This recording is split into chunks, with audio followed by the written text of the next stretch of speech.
मैंने शादी की रात शौहर को अपने करीब नहीं आने दिया क्योंकि मैं किसी और को प्यार करती थी। मैंने शौहर को बता दिया, वो पेंडू सा था। मेरी बात सुनकर उसके होश उड़ गए और वो कुछ ना बोला और जायनमाज बिछाकर सारों के तार रोने लगा। मुझे उस पर जरा भी तरस ना आया और मैं सो गई। एक दिन उसने मेरे हाथ में कुछ कागजात थमा दिए और कहा, इसको सुबह खोलना। सुबह जब उठी तो वो कागजात देखी तो मेरी जान निकल गई, मेरी चीखें निकल गई, क्योंकि उसमें अपनी शादी होते ही मैं गाँव में 10 घंटे बस का सफर करके पहुंची थी। दुल्हन बने रुखसत होते ही मुझे बस का सफर करना पड़ा। पूरा सफर मैंने खामोशी से किया था। गांव में अपने ससुराली घर पहुंचकर मुझे मेरे कमरे में बिठा दिया गया। मैं एक पढ़ी लिखी BA पास लड़की थी और मेरे वालिदैन ने मेरी मर्जी के खिलाफ मेरी शादी एक गांव के किसान से कर दी। मैं अपनी किस्मत पर फूट फूट कर ना रोती तो और क्या करती। मेरे दिल में कोई उमंग नहीं थी, बस अफसोस था, तकलीफ थी, आंसू थे, गम था। जब मेरा शौहर गुलाम मोहम्मद मेरे कमरे में आया तो मेरे चेहरे पर हद दर्जा नागवारी सी छा गई थी। मैंने उस पर एक उचटती नजर डालकर हटा दी। सफेद शलवार कमीज पहने, उस पर बड़ी बड़ी मूछें, बिल्कुल पेंडू सा लग रहा था। मुस्कुराने से उसकी बत्तीसी पूरी नजर आ रही थी। मेरे पास आकर बैठ गया। कुछ देर मुझे बड़ी महवियत से देखने लगा। मुझे उसका यूं देखना भी बुरा सा लग रहा था। वो मुझे एक आंख नहीं भा रहा था। मुझसे कहने लगा, मैं बहुत खुशनसीब हूँ जो मुझे तुम जैसी प्यारी और पढ़ी लिखी बीवी मिली है। मैंने उसकी बात सुनकर एक तीखी नजर उस पर डाली और कहा, और मैं बहुत बदकिस्मत हूँ जो मुझे एक जाहिल, गवार और पेंडू शौहर मिला है। मेरी बात सुनकर उसके चेहरे की रंगत बदल गई थी। कुछ वो था भी जरा सा सांवला, उसके आगे की 2 दांत भी जरा से बाहर को दिखाई देते थे। वो शायद मुझसे इस किस्म की खरी बात की तवक्को नहीं रखता था। मेरे अंदर तो पहले से जहर सा भरा हुआ था। मेरे माँ बाप ने मेरे लाख मना करने पर भी मेरे खालाजाद से मेरी शादी कर दी, जो गाँव में किसान था। वालिदैन का कहना था कि लड़का शरीफ और नेक है, कमाता भी अच्छा है, तुम खुश रहोगी। लेकिन क्या खुशी का दारोमदार अच्छे, नेक और कमाऊ तक होता है? क्या मेरी दिल की खुशी कोई अहमियत नहीं रखती थी? मेरे अंदर मनफी सोचों का यलगार सब भरा पड़ा था। ऐसी जलन थी मेरे अंदर कि मेरा लहजा, मेरे लफ्ज मेरे इख्तियार में नहीं थे। मेरा जी चाह रहा था गुलाम मोहम्मद पर अपने अंदर की सारी भड़ास निकाल दूं। मेरी बात सुनकर वो मुझे हैरत से तकिए जा रहा था। फिर कहने लगा, क्या बात है ज़ारा, क्या खाला ने तुम्हें शादी की चीजें मर्जी से नहीं लेने दी? उसे लगा कि जैसे बचपन में मेरी वालदा मुझे मेरी पसंद से चीजें लेने के बजाय मुझ पर अपनी पसंद मुसल्लत करती थी और मैं बाद में अपना गुबार सबके साथ निकालती थी। अब भी ऐसा ही कुछ हुआ है। मैंने सख्त तेवर अपना लिए। अगर चीजों की होती तो मैं बर्दाश्त कर लेती। पहले जाकर आईने में अपनी शक्ल देखो। क्या तुम इस काबिल हो कि मैं तुम्हारे साथ जिंदगी गुजार सकूं? ना तुम्हारे पास अच्छी शक्ल सूरत है, ना ही आला तालीम। मेरे घर वालों ने मेरी जिंदगी बर्बाद कर दी है। अब बात मेरे ज़ब्त से बाहर की थी। मैं रोने लगी। वो चुप सा हो गया, उसका चेहरा बुझ सा गया था। मैंने रोते हुए कहा कि मैं किसी और से मोहब्बत करती हूँ, मैं तुम्हारे साथ नहीं रह सकती। मेरी ये बात सुनकर वो ताज्जुब से मेरे पास से उठकर खड़ा हो गया। कहने लगा, ज़ारा, ये क्या कह रही हो? होश में तो हो? मैंने कहा, इसमें हैरान होने वाली क्या बात है? जिससे मैं मोहब्बत करती हूँ वो तुमसे 1000 दर्जे अच्छा है, खूबसूरत है, पढ़ा लिखा है। ये सुनकर वो नम आंखें लिए वॉशरूम में चला गया। और ये सच था, मैं एक लड़के की मोहब्बत में मुब्तला थी जिससे मेरी दोस्ती कॉलेज आते जाते बस स्टॉप पर हुई थी। वो यूनिवर्सिटी में पढ़ता था। वहीं से पहले हमारी नजरों का तबादला हुआ, उसके बाद फोन नंबर दिया। बाकी की मोहब्बत फोन पर परवान चढ़ी थी। मैं अब भी अपनी किस्मत को रो रही थी। जब गुलाम मोहम्मद वॉशरूम से बाहर आया, आंखें मुतरम सी थी, चेहरा पानी से गीला था, शायद रो कर बाहर आया था। उसने मुझसे नजरें हटा ली और सामने रखे जाए नमाज को बिछाकर नमाज पढ़ने लगा। नवाफिल के बाद फूट फूट कर रोने लगा। मैं अपने कपड़े तब्दील करने वॉशरूम चली गई। जब मैं सादा लिबास में बाहर आई तो वो जमीन पर चादर बिछाए तकिया रखे लेट चुका था। मैंने भी शुक्र किया था। मैं बेड पर लेट कर सो गई। बहुत से दिन गुजर गए। ना मैंने गुलाम अली से कोई बात की थी, ना ही उसने मुझसे। वो सुबह होते ही खेतों में चला जाता, शाम को थक हार कर पहुंचता। उसके मट्टी और खाद से गंदे कपड़े और चेहरे पर बहते पसीने को देखकर मेरा जी उबने लगता। मैं उसे बड़ी हकारत से देखकर मुंह फेर लेती। मेरे चेहरे की नागवारी भांप कर वो कमरे में चला जाता, नहा धोकर वापस आता। मेरी मजबूरी थी कि सबके सामने मुझे उसके साथ खाना खाना पड़ता था। हमारे ससुराल में ये रिवाज था कि मियाँ बीवी एक प्लेट में खाना खाएं। गुलाम मोहम्मद के साथ एक प्लेट में खाना खाना भी मुझे एक बड़ी आजमाइश लगता था। चंद दिन तो मैं आधी रोटी खाकर ही उठ जाती। गुलाम मोहम्मद शायद मेरी नागवारी समझ गया था। मैं पेट भरकर खाना खा सकूं, इसलिए वो आधी रोटी खाकर उठ जाता। मुझे इससे कोई गर्ज नहीं थी कि वो सुबह का गया शाम को लौटता है, भूखा प्यासा गर्मी में अपना खून पसीना एक करके वापस लौटता है और रोटी भी उसे पेट की नसीब नहीं होती। मुझे तो बस अपनी अधूरी रह जाने वाली ख्वाहिशात पर हर वक्त कलक रहने लगा था। मुझे बार बार अजहर का ख्याल आने लगा। मेरे पास जो फोन था वो भी मेरी वालदा ने वापस ले लिया था और यहाँ बहू बेटियों को फोन रखने का रिवाज नहीं था। जब मुझसे रहा नहीं गया तो मैं सारे लिहाज तर्क करके गुलाम मोहम्मद से मैंने कहा कि वो मुझे अपना फोन दे, मुझे अजहर से बात करनी है। मेरी बात सुनकर वो मुझे ताज्जुब से देखने लगा, लेकिन मेरी बेशर्मी उरूज पर थी।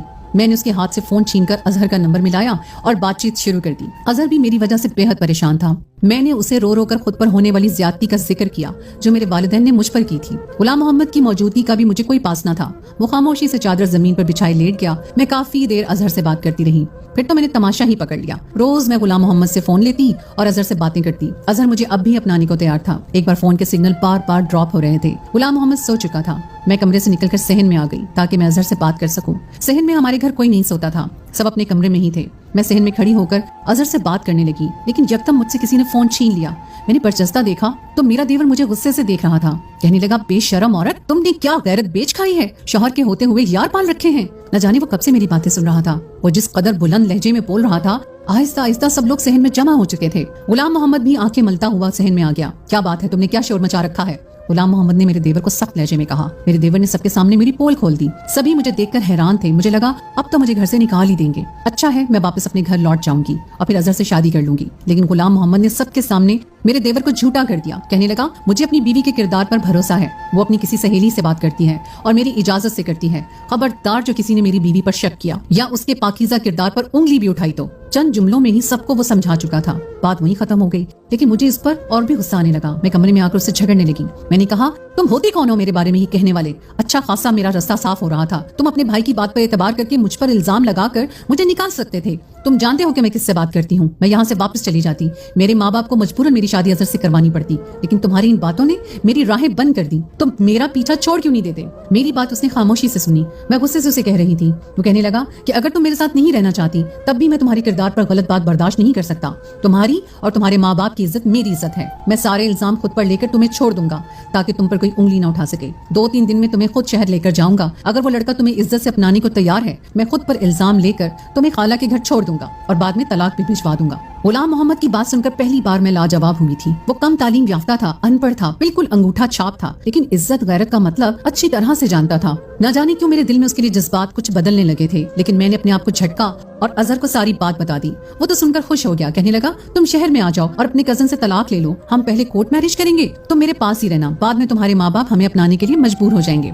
मैंने हामी भर ली। चंद दिन बाद ही मैं गुलाम मोहम्मद के साथ चली गई। अजहर के बताए हुए पते पर पहुंचकर मैंने गुलाम मोहम्मद से कहा कि अब तुम जाओ, मुझे तलाक भी दे दो। उसके बाद तुम्हारा मुझसे कोई वास्ता नहीं। मैं अजहर से निकाह कर लूंगी। वो कहने लगा, मैं तुम्हारे लिए तलाक के गलीज लफ्जों को मुंह पर नहीं बोल सकता। मेरा ज़मीर इस बात की इजाजत नहीं देता। हाँ, मैं कागजी कार्रवाई कर दूंगा। कल तक इसी पते में तुम्हें तलाक भी दूंगा। ये कहकर वो चला गया। मैंने दरवाजा खटखटाया। दरवाजा अजहर ने ही खोला था। मुझे देखकर मुस्कुराने लगा। मैं घर दाखिल हो गई, लेकिन घर में उसके घर वाले नजर नहीं आ रहे थे। हालांकि वो मुझसे कह रहा था वो मेरे बारे में सब कुछ अपने घर वालों को बता चुका है। मैंने खाली सहन देखकर पूछा कि तुम्हारे घर वाले कहाँ हैं? कहने लगा, अंदर आओ, बताता हूँ। मैं उसकी हमराही में ही अंदर कमरे तक गई। कमरे में 2 मर्द और मौजूद थे। मुझे देखकर कमीनगी सी हंसी हंसने लगे। उनमें से एक ने कहा, माल तो अच्छा है, इसकी कीमत मैं तुम्हें 3 लाख दूंगा। ये सुनकर तो मेरे होश उड़ गए। अजहर मेरी सौदेबाजी कर रहा था। मैं तो चक्कर खाकर रह गई। इससे पहले कि वो मुझे कमरे के अंदर धकेल कर कमरा बंद करता, मैंने बर वक्त अपना दिमाग चलाया और अजहर को धक्का देकर भागकर मेन गेट से बाहर निकल गई। वो तीनों मेरा पीछा करने लगे। गुलाम मोहम्मद अभी इतनी दूर नहीं गया था। उसे देखकर मैं उसे पुकारने लगी। उसने पलट कर मुझे देखा। मैं भागते हुए उसके पास पहुंची थी। मेरे पीछे इस वक्त 3 मर्द भाग रहे थे। रात का अंधेरा छा गया था। वो जगह भी सुनसान थी जहां अजहर ने हमें बुलाया था। मैं डरी सहमी गुलाम मोहम्मद के पीछे जा छुपी। वो तीनों मर्द हम तक पहुंच गए थे। गुलाम मोहम्मद से कहने लगे, इस लड़की को हमारे हवाले कर दो वरना तुम्हें जान से मार देंगे। उसने जवाब देने के बजाय उन्हें मारना शुरू कर दिया। बदले में वो लोग भी गुलाम मोहम्मद को मारने लगे। एक शोर समझ गया। कुछ देर में लोगों का हजूम सा लग गया। खुदा की करनी ये हुई कि वहाँ से पुलिस मोबाइल गुजर रही थी। पुलिस को देखकर वो लोग भागने की कोशिश करने लगे, लेकिन पकड़े जा चुके थे। पुलिस कब से उनकी तलाश में थी। वो लोग लड़कियों को अपनी मोहब्बत के जाल में फंसाकर आगे बेच देते थे। अल्लाह ने मुझे बचा लिया था। गुलाम मोहम्मद के होंठों के पास जख्म हो चुका था। पहली बार मुझे उसके जख्म को देखकर दुख हुआ था। वो मुझे खामोशी से बस स्टॉप तक ले गया। मैं उसके सामने नजरें उठाने के काबिल नहीं रही थी। वो अनपढ़ होकर भी बाज़र्फ निकला था। मुझे अपना आप उसके सामने छोटा सा लगने लगा। वो मुझसे पूछने लगा कि ज़ारा कहाँ जाना चाहती हो? अपने वालिदैन के पास। मैंने कहा, मुझे आपके साथ जाना है। मेरी बात सुनकर उसने मुझे बड़ी हैरत से देखा था। मैं उसके ज़र्फ के सामने रेजा रेजा सी होकर रह गई थी। मेरे माँ बाप ने मेरे लिए हीरा चुना था। बस मैं ही अपनी कमकली से कांच की चमक देखकर अपने हाथ जख्मी करने चली थी, लेकिन बर वक्त बच गई।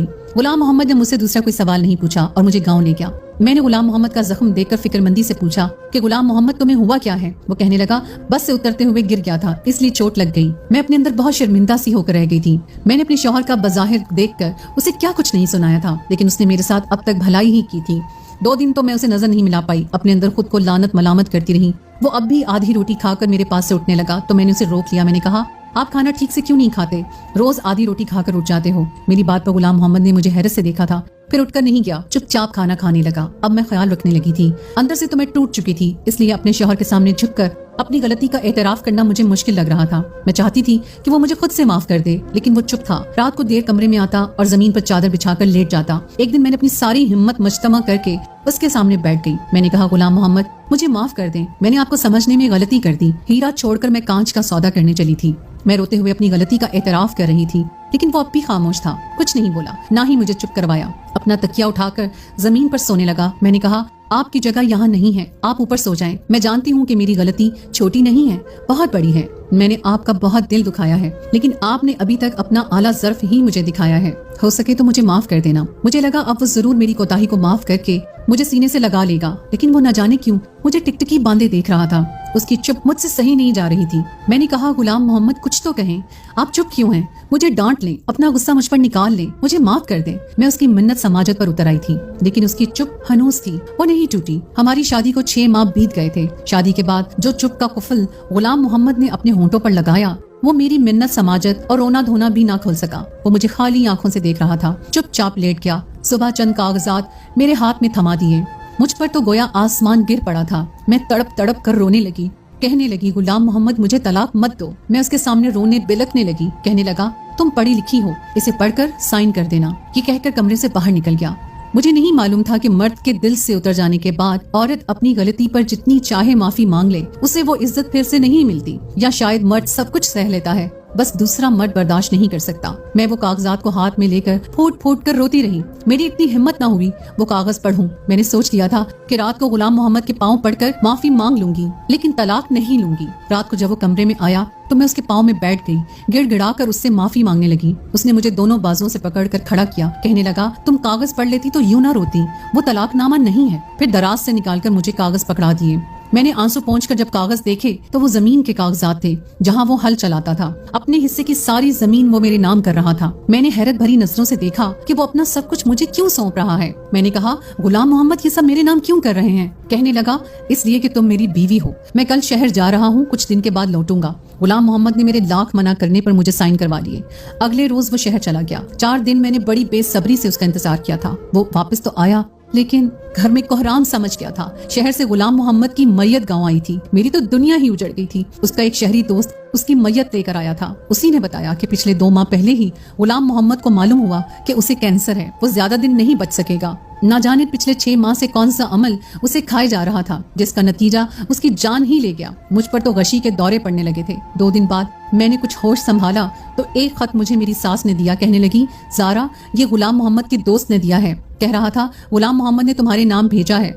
ये सुनकर मुझे हैरत का झटका लगा था। मैंने अपनी सास से कहा कि खाला, गुलाम मोहम्मद तो अनपढ़ था, फिर खत कैसे लिखा? उसने कहा, उस पर खाला ने मुझे ताज्जुब से देखा और कहा, तुम्हें किसने कहा कि गुलाम मोहम्मद अनपढ़ था? उसने 10 जमातें गांव के स्कूल से पास की थी और 14 जमातें प्राइवेट पढ़ी थी। साथ ही साथ अपने बाप का बाजू भी बना रहा। मैं तो सुनकर दंग रह गई थी। मैं शादी से पहले कभी गांव नहीं आई थी। मुझे लगा खाला के सब बच्चे अनपढ़ ही होंगे। खाला कहने लगी, तुम्हें गुलाम मोहम्मद बचपन से चाहता था। कहता था, अम्मा, ज़ारा तालीम हासिल कर रही है, इसलिए मुझे भी आगे पढ़ना है। कल को जब वो मेरी बीवी बने तो उसे लोगों के सामने ये शर्मिंदगी ना उठानी पड़े कि उसका शौहर अनपढ़ है, जाहिल है और गवार है। मुझ पर ये इनकशाफात किसी हथौड़े की तरह से लग रहे थे। आज तक मुझे गुलाम मोहम्मद ने ये नहीं बताया था कि वो भी पढ़ा लिखा है। मैंने वो खत लिया और खोलकर पढ़ने लगी। ज़ारा, मैंने आज तक तुम्हें नहीं बताया कि मैं तालीम याफ्ता हूँ, क्योंकि तालीम हासिल करना हर शहरी का हक है और जरूरी भी। फिर इन बातों को सबके सामने जताया जाए कोई जरूरी तो नहीं होता। मैंने जब से होश संभाली अपनी माँ को यही कहते सुना कि वो तुम्हें अपनी बहू बनाना चाहती हैं, इसलिए मेरे दिल में तुम्हारी मोहब्बत की कौंपल बचपन से ही फूटने लगी थी। जैसे जैसे मेरी उम्र बढ़ती रही, मेरी मोहब्बत भी परवान चढ़ती रही। कब मेरी मोहब्बत एक तनावर दरख्त की तरह मेरे वजूद में अपनी जड़ें पकड़ चुकी थी, मुझे अंदाजा ही नहीं हुआ।